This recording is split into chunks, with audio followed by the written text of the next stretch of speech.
பாட்டிலுக்கு 10 ரூபா, பாட்டிலுக்கு 10 ரூபா, பாட்டிலுக்கு 10 ரூபா, பாட்டிலுக்கு 10 ரூபா. என்னாச்சு? பா தண்ணி கொடுங்க, பா தண்ணி பாட்டில் கொடு, தண்ணி பாட்டில் கொடு. ஜெகதீஷ், உடனே ஒரு ஆம்புலன்ஸ் கூப்பிட்டுருப்பா. போலீஸ் பாதுகாப்புலாம் இருக்கா இல்லையா? போலீஸோட கைகள்லாம் கட்டப்பட்டிருக்குன்னு நினைக்கிறேன். போலீசார் மக்கள் தான் சார் எஜமானர்கள். மக்களுக்காக மட்டும்தான் பயப்படணும், வேற யாருக்காகவும் பயப்படணும்னு அவசியமே கிடையாது. சாதி மத பாலின பாகுபாடு இல்லாத சமத்துவ சமுதாயத்தை உண்டாக்க மதச்சார்பற்ற சமூக நீதி கொள்கைகள், அதாவது செக்யூலர் சோஷியல் ஜஸ்டிஸ் ஐடியாலஜிஸோட நம்ம தமிழக வெற்றி கழகத்தின் வழியா உங்களுக்காக உழைக்கணும்னு நான் வரேன்.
ஹலோ ஹலோ, நான் பேசுறது கேக்குதா? நான் பேசுறது நல்லா கேக்குதா?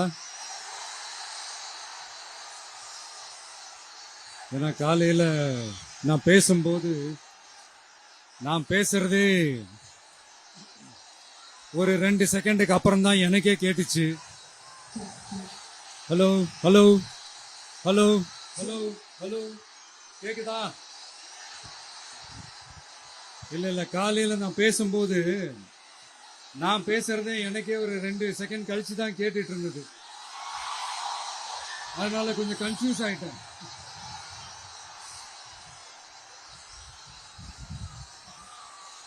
ஓகே, முதல்ல போலீஸ் டிபார்ட்மெண்ட்டுக்கு என்னுடைய மனமார்ந்த நன்றிகள்.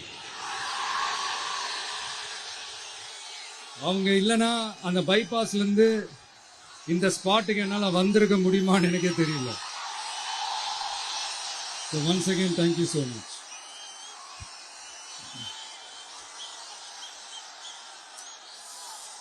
கரூர் அமராவதி ஆத்தங்கரையில இருக்கிற ஒரு ஊரு. அது மட்டும் இல்ல,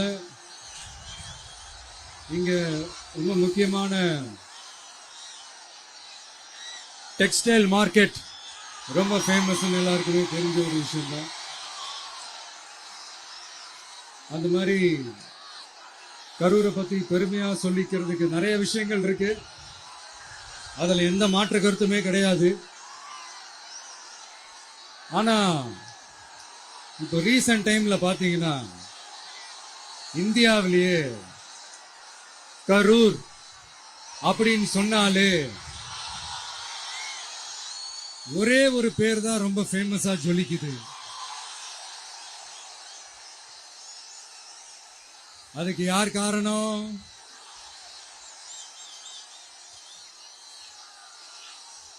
யார் காரணம்னு உங்களுக்கு தான் தெரியுமே. சரி, அதை பத்தி கொஞ்சம் அப்புறமா பேசுவோம். இப்போ நம்ம கரூர் மாவட்டத்துல இந்த வாக்குறுதிகள்லாம் கொடுத்தாங்கல்ல, அது செய்வோம் இது செய்வோம் எல்லாம் சொன்னாங்கல்ல, அது ஒரு சின்ன லிஸ்ட் தான். அதை ஃபர்ஸ்ட் பார்த்துடலாம்.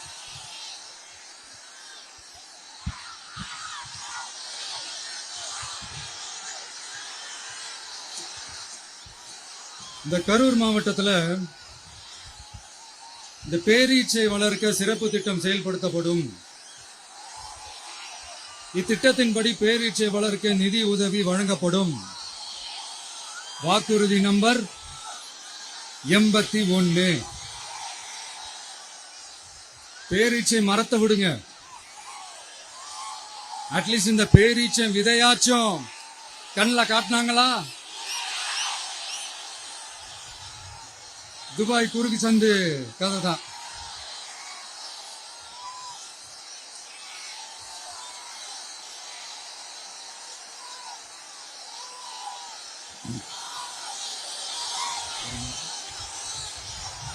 போறீங்களா? அடுத்து இன்னொரு வாக்குறுதி இருக்கு. கரூர் விமான நிலையம் அமைக்க நடவடிக்கை எடுக்கப்படும்னு வாக்குறுதி நம்பர் 448.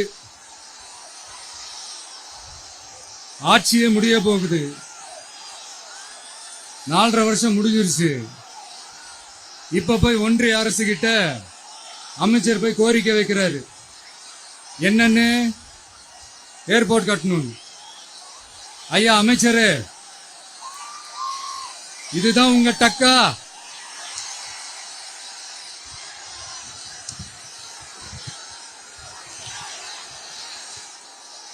கரூர்ல விமான நிலையம் வந்தா போறீங்களா சார்? போயிடுங்க. அதான் கேட்டேன், அப்பவே கேட்டேன், போயிடுங்க. நண்பா கொஞ்சம் வழி விட்டுருங்க. நண்பா கொஞ்சம் வழி விட்டுருங்க.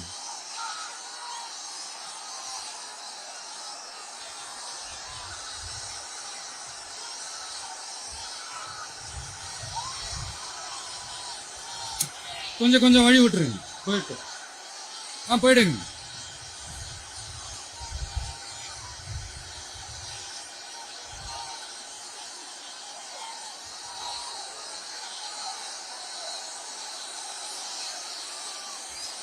Super super super.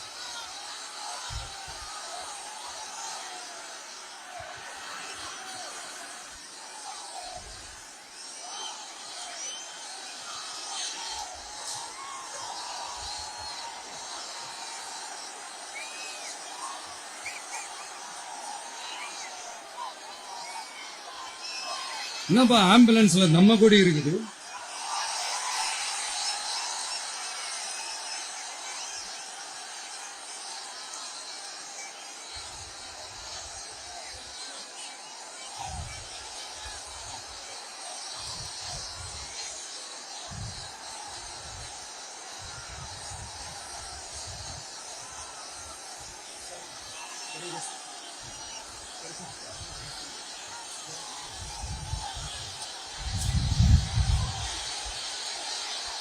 என்னாச்சு?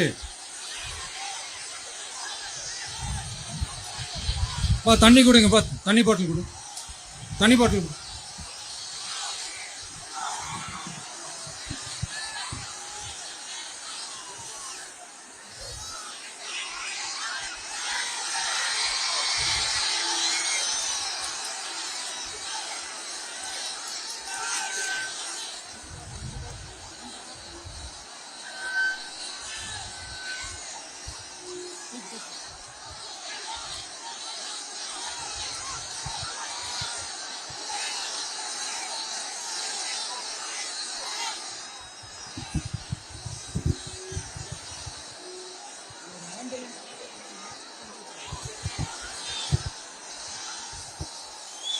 ஜெகதீஷ்,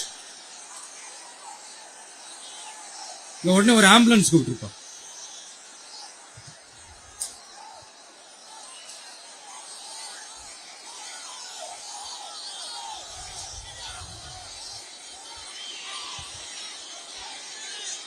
என்ன சொல்றான்?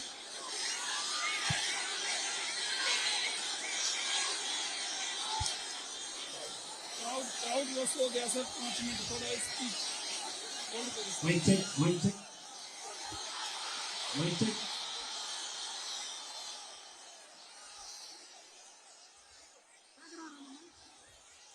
माइक चेक வருதா? எப்படி போறது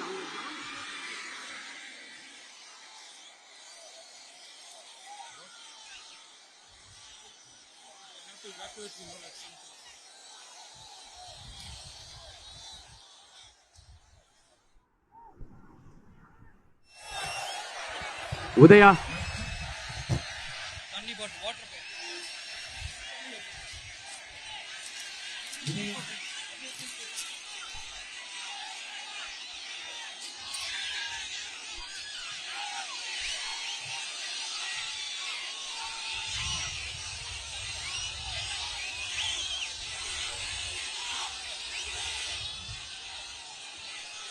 mic check mic check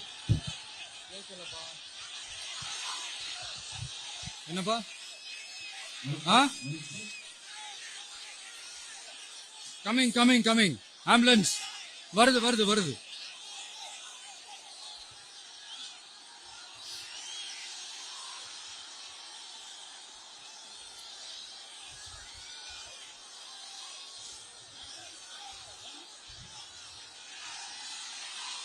Aadhava Aadhav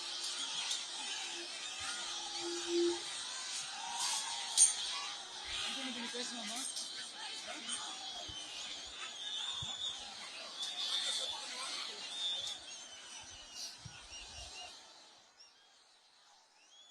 doctor பிரபு பக்கத்துல வாங்க.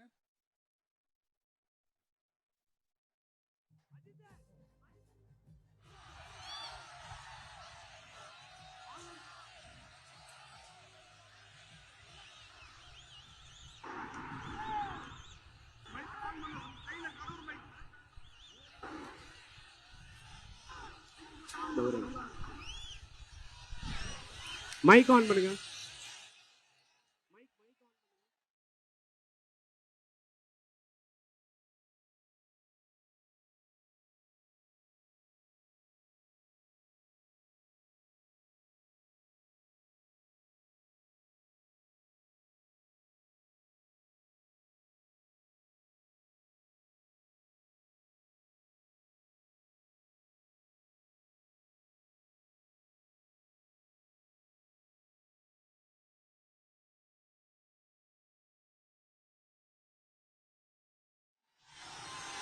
பேசுறேன். சரி ஓகே கண்டினியூ பண்ணவா பேசுறது? நான் அந்த ஏர்போர்ட் கட்டுறதை பத்தி சொன்னேன் இல்லைங்களா?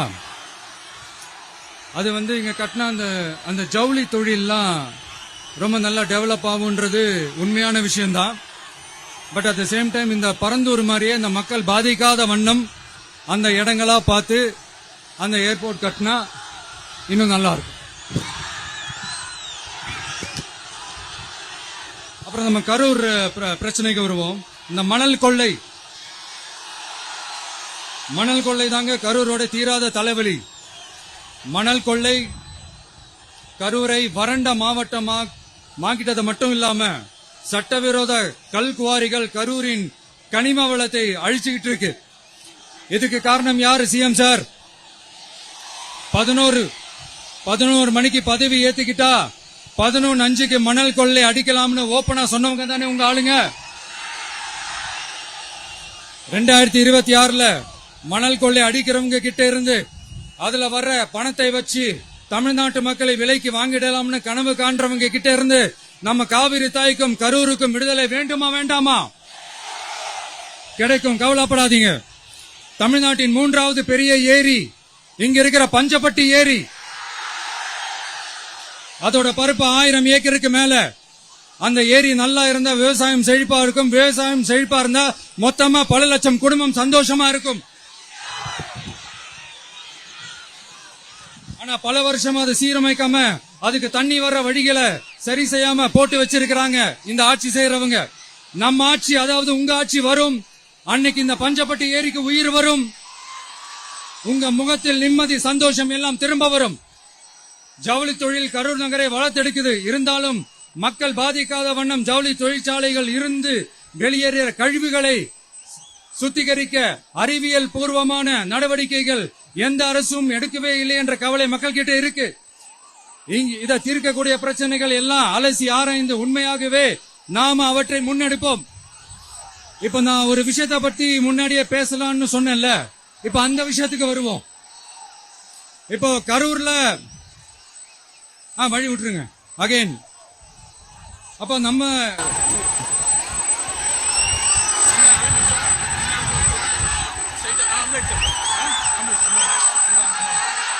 It's the ambulance.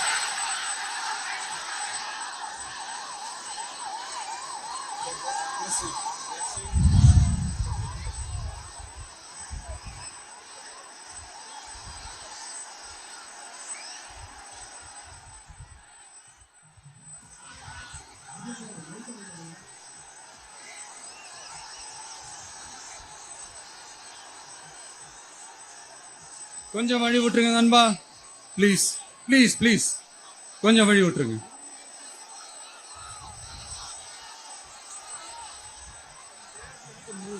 Ask them to move, give the passage to ambulance.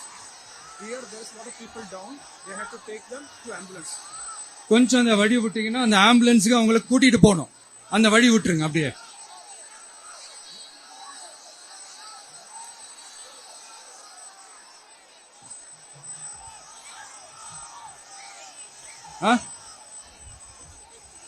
Okay.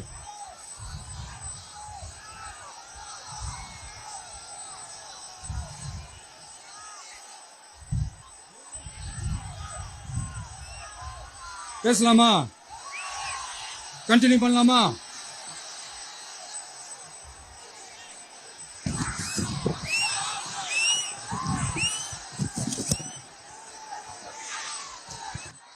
இங்க கரூர்ல இருக்கிற முக்கியமான பிரச்சனைகளை பத்தி நம்ம பார்த்தோம் இல்லையா? இன்னொரு முக்கியமான பிரச்சனைக்கு காரணமா இருக்கிற ஒருத்தரை பத்தி நம்ம பேசாம போனா நல்லாவா இருக்கும்? கரூர் வரைக்கும் வந்துட்டு அவரை பத்தி பேசாம போனா நல்லா இருக்குமா? நல்லா இருக்காதுல. எதுக்கு சுத்தி வளைச்சுக்கிட்டு ஸ்ட்ரைட்டா விஷயத்துக்கே வருவோம். இந்த கரூர் மாவட்டத்தில் ஒரு மந்திரின்னு ஒருத்தர் இருந்தார்ல, இப்ப அவர் மந்திரி இல்ல, ஆனாலும் மந்திரி மாதிரி. நான் யாருன்னு உங்களுக்கு சொல்லிதான் தெரியணுமா என்ன? ஒரு க்ளூ ஒண்ணு கொடுக்கலாமா? பாட்டிலுக்கு 10 ரூபா, பாட்டிலுக்கு 10 ரூபா, பாட்டிலுக்கு 10 ரூபா, பாட்டிலுக்கு 10 ரூபா, பாட்டிலுக்கு 10 ரூபா, பாட்டிலுக்கு 10 ரூபா, பாட்டிலுக்கு 10 ரூபா, பாட்டிலுக்கு 10 ரூபா. இப்ப ரீசெண்டா கரூர்ல ஒரு விழா ஒண்ணு நடத்தினாங்களே, அது என்னப்பா 30 பேர் விழாவா? 30 விழா, சாரிப்பா கன்ஃபியூஸ் ஆயிட்டேன். அந்த விழாவில் மாண்புமிகு சிஎம் அவர்கள் இந்த மாஜி மந்திரியை பத்தி உச்சி மேல தூக்கி வச்சு மெச்சினதெல்லாம் நம்ம காதால கேட்டோம் இல்லையா? இதே சிஎம் அவர்கள் இதே கரூருக்கு வந்தப்போ, எதிர்கட்சியா இருந்தப்போ, அந்த மாஜி மந்திரியை பத்தி என்னெல்லாம் சொன்னாரு, என்னெல்லாம் கேட்டாரு. ஐயா ஃபேக்ட் செக் நண்பர்களே, இதெல்லாம் நீங்க பெருசா ரிசர்ச் பண்ணணும்னு அவசியமே இல்ல. யூடியூப் ஓபன் பண்ணி பாருங்க, தெரிச்சிருவீங்க, மிரண்டுருவீங்க. இந்த திமுகவுக்கு இந்த மாஜி மந்திரி இப்ப என்னவா இருக்கிறாரு அப்படின்னு மக்கள் பேசிக்கிறாங்க தெரியுமா? இந்த திமுக குடும்பத்துக்கு ஊழல் பண்ற பணத்தை எல்லாம் 24x7 டெலிவரி பண்ற ஒரு ஏடிஎம் மெஷினா இருக்கிறாராம் அப்படின்னு நான் சொல்லுங்க, ஊருக்குள்ள பேசிக்கிறாங்க. சரி, இங்க ஓகே. இன்னொரு முக்கியமான விஷயம், இங்க போலீஸ் பாதுகாப்புலாம் இருக்கா இல்லையா? போலீஸோட கைகள்லாம் கட்டப்பட்டிருக்குன்னு நினைக்கிறேன். போலீசார் மக்கள் தான் சார் எஜமானர்கள். மக்களுக்காக மட்டும்தான் பயப்படணும், வேற யாருக்காகவும் பயப்படணும்னு அவசியமே கிடையாது. இன்னும் 6 மாசம் தான். ஆட்சி மாறும், காட்சி மாறும், அதிகாரம் கை மாறும். உண்மையான மக்களாட்சி, மனசாட்சி உள்ள மக்களாட்சி அமையும். அப்ப தெரியும் எல்லாருக்கும் சுதந்திரமும் பாதுகாப்பும் 100% வரும். தேங்க்யூ நண்பா. கான்பிடண்டா இருங்க, நல்லதே நடக்கும், வெற்றி நிச்சயம். அஷ்மிகா 9 வயசு ஒரு பொண்ணு காணுமா, நீங்களே நம்ம தோழர்கிட்ட சொல்லி கண்டுபிடிச்சு கொடுக்க சொல்லுங்க. அஷ்மிகா 9 வயசுல ஒரு பொண்ணு காணுமா, தம்பிகளா கொஞ்சம் தேடி கண்டுபிடிச்சு கொடுத்துருங்க. அஷ்மிகா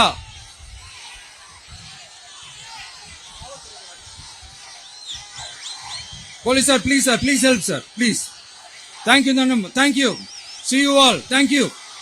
கான்பிடண்டா இருங்க, நல்லதே நடக்கும், வெற்றி நிச்சயம். மீண்டும் சந்திக்கும் வரை நன்றி, வணக்கம்.